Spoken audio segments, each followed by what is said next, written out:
স্নান না সেরে আজকে দুপুরে রান্না করতে বসে পড়লাম।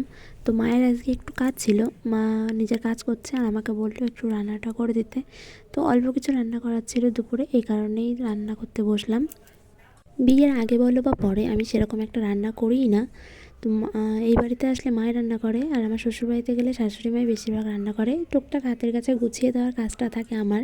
বিয়ের আগে কখনো বাবা সেভাবে রান্না করতে দিত না, মানে রান্নাঘরে গেলেই ওনার রাগ হতো। তো টুকটাক মায়ের কাছ থেকে অল্প অল্প করে রান্নাবান্না যেটুকুনি শিখেছি, মানে নিজের চলে যায় এরকম রান্নাবান্না শিখেছি। ডাল ভাত, মাছ মাংস সবই টুকটাক পারি রান্না করতে। তো আজকে ডাল ভাত রান্না করার ছিল, এই কারণেই বসেছি।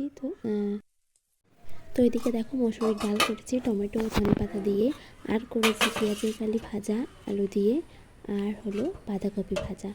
তো শীতকালে কিন্তু আমার ধনেপাতা দিয়ে ডালটা খেতে ভীষণ ভালো লাগে, আমি খুব পছন্দ করি। আমার বাবাও, মানে আমাদের এই বাড়ি, মানে আমার বাবার বাড়ির সবাই খুব পছন্দ করে এই ডালটা। এই কারণে